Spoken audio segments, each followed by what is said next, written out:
A Igreja Católica incluiu os livros deuterocanônicos somente no Concílio de Trento. Será que é verdade? Vamos dar uma olhada o que diz o Concílio de Trento.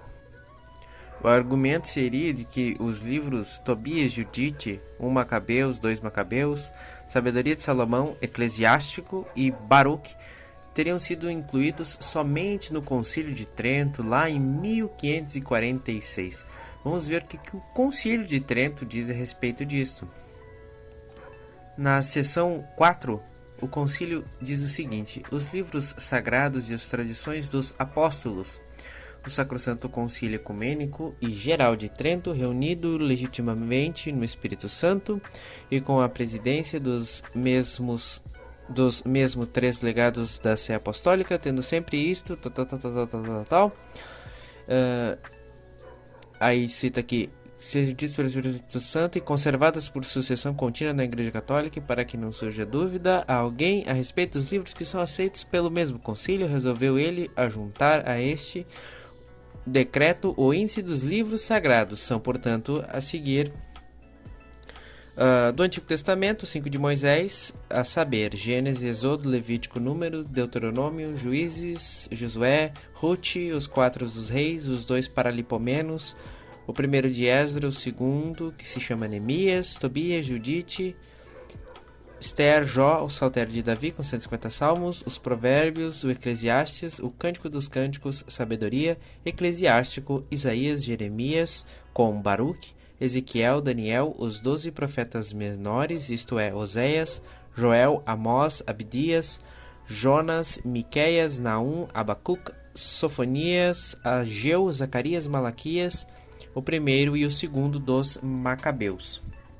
Depois seguem os livros do Novo Testamento, que protestante e católico são os mesmos livros que tem em ambas as Bíblias, e finaliza dizendo: se alguém não aceitar como sacros e canônicos esses livros na íntegra, com todas as suas partes, e aqui que vem a parte importante do vídeo que o concílio diz: como era costume serem lidos na Igreja Católica e como se encontram na edição antiga da Vulgata Latina, e desprezar ciente e premeditadamente as preditas tradições, seja excomungado. Ou seja, o concílio está dizendo que é costume da Igreja ler esses livros, né? Repetindo, Tobias, Judite, 2 dos Macabeus, Sabedoria, Eclesiástico, Baruque. Então, tem documentos que antigamente a Igreja lia esses livros. A gente tem aqui, por exemplo, o Concílio Regional de Hipona, do ano 393, né? Lá, século IV, já liam esses livros. Concílio de Hipona diz o quê? Parece-nos bom que, fora das escrituras canônicas, nada deva ser lido na Igreja sob o nome de Divinas Escrituras.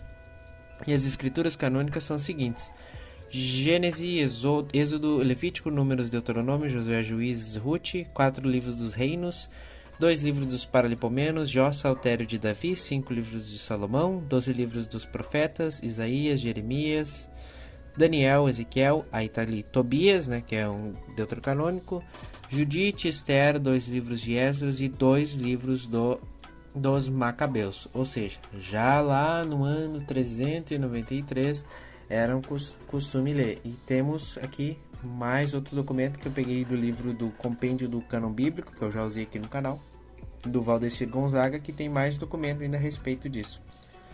Temos aqui o que seria assim o mais famoso, que é o Cânon do Concílio de Roma, do ano 382, e o decreto de Gelásio, né, que foi feito por Gelásio, mas foi o Papa Damaso que promulgou, ou vice-versa.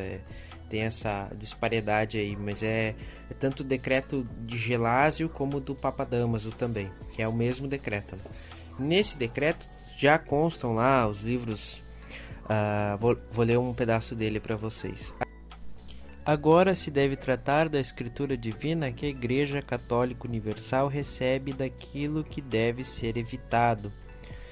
Início da lista do Antigo Testamento: Gênesis, Êxodo, Levítico, Números, Deuteronômio, Jesus Navé, Josué, Juízes, Ruth, Reis, 4 livros, Crônicas, 2 livros, 150 Salmos, 3 livros de Salomão, Provérbios, Eclesiastes, Cânticos dos Cânticos, também a Sabedoria, um livro, Eclesiástico, um livro.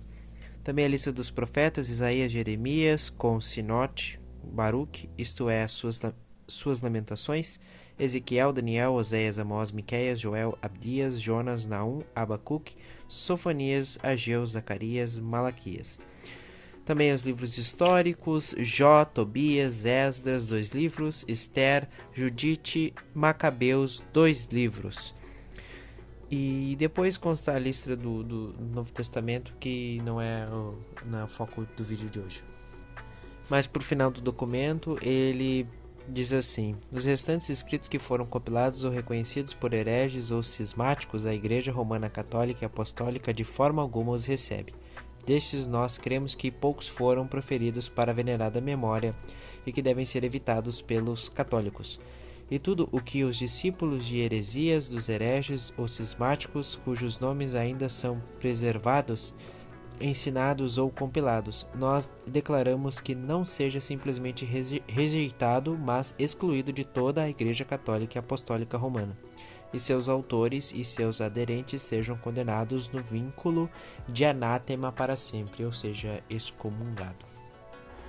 Bom, então é isso de questão de evidência. Nós temos esses documentos que mostram que já era assim costume na igreja lerem esses livros que vieram da Septuaginta. Não foram todos que vieram da Septuaginta grega, mas esses vieram e ficaram, e os protestantes acabaram tirando. Como reflexão, eu traria assim que é uma crítica que os protestantes têm com, não é mais evangélico assim, mas protestante também, já vi mais assim de presbiteriana, é que dizem que esses livros eles têm heresias e por isso que a igreja colocou eles no Concílio de Trento para poder fazer uma contra-reforma. Só que se a gente for pegar assim, por exemplo, fazendo uma opinião minha, uma reflexão minha, mas se a gente for pegar assim, por exemplo, o capítulo do Êxodo, o capítulo 25 do Êxodo, no versículo 18, fala assim: farás 2 querubins de ouro e os farás de ouro batido nas 2 extremidades da tampa, um de um lado e outro de outro. Isso é Deus mandando fazer a Arca da Aliança, né? Fixando-os de modo a formar uma só peça com as extremidades da tampa. Terão esses querubins suas asas estendidas para o alto e protegerão com elas a tampa sobre a qual terão a face inclinada. Colocarás a tampa sobre a arca e porás dentro da arca o testemunho que eu te der. A minha reflexão seria a seguinte: se esses versículos não estivessem no livro do Êxodo dos protestantes, será que eles não falariam que, é óbvio que não tem, porque aí Deus está mandando fazer imagens de anjos? Isso é um absurdo, né? Porque Deus é contra imagens e está mandando fazer imagens de anjos. Então, uma reflexão minha, né, que por falarem desses outros livros deuterocanônicos que contêm heresias, mas é uma coisa perigosa, porque, por exemplo, sem ser esse exemplo do Êxodo, nós temos também Judas, né? Judas diz assim no capítulo 14 da sua carta: também Enoque, que foi o 8º patriarca depois de Adão, profetizou a respeito deles, dizendo: eis que veio o Senhor entre milhares de seus santos. Ora, essa citação de Enoque, ela é de um livro apócrifo. Judas, que é um livro canônico tanto para protestantes como para católicos, está citando um livro apócrifo, que é o livro de Enoque, e nem por isso ele deixou de ser canônico, né? No capítulo 2 aqui do livro de Enoque, né, um apócrifo, não consta na Bíblia, só consta na Bíblia etíope, se eu não me engano. Ele diz assim: eis que ele vem com dezenas de milhares de seus santos para executar julgamento sobre os pecadores e destruir o iníquo e reprovar toda coisa carnal e toda coisa pecaminosa e mundana que foi feita e cometida contra ele. E tem uma notinha ali dizendo, citado por Judas, no versículo 14 e 15, né? No versículo 15 diz assim: para julgar todos e confundir a todos os ímpios por causa das obras de impiedade que praticaram, e por causa de todas as palavras injuriosas que eles ímpios têm proferido contra Deus. Ou seja, Judas ele está citando um livro apócrifo, né? Um livro que não é reconhecido pelos protestantes nem pelos católicos, e nem por isso a gente tirou Judas da Bíblia. Então eu acho muito perigoso isso de dizer que os deuterocanônicos contêm heresias. Será que eles não achariam heresias também nos livros canônicos? Por exemplo, o exemplo da reflexão pessoal minha que eu dei, que é de Deus mandar fazer anjo, né? Alguém imagina aí um neopentecostal fabricando um anjo com asas abertas em cima de uma arca? É difícil de imaginar, né?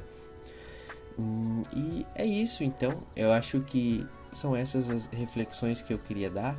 Sim, claro, é óbvio, existia disputa, alguns eram contra, outros eram a favor. Só que nessas disputas tem alguns problemas. Por exemplo, alguns chamados padres da igreja eram contra alguns livros deuterocanônicos, mas também eram contra Apocalipse, Carta aos Hebreus. Então tem que ter cuidado. Se alguém quer usar esse argumento, também vai ter que, vamos supor, Orígenes era contra os livros deuterocanônicos, então vamos tirar os livros deuterocanônicos que um padre da igreja era contra. Beleza, só que ele também era contra Apocalipse e Hebreus. Aí nós vamos tirar também os livros do Novo Testamento. Então essas são reflexões aí que eu fiz. O vídeo necessariamente é para mostrar que não foi no Concílio de Trento, já estava na Vulgata Latina, como o próprio Concílio de Trento diz, e que já era costume ler esses livros, né? Repetindo, Tobias, Judite, 2 livros dos Macabeus, Sabedoria de Salomão, Eclesiástico e Baruque. Então, isso é um argumento falso e bom, é isso, né? É esse vídeo que eu queria fazer hoje e muito obrigado por quem tem assistido. Desculpa a demora, 1 mês para fazer um vídeo, mas estamos aí, fizemos mais um vídeo e vamos seguindo aí rumo aos 400 inscritos. Muito obrigado, até mais.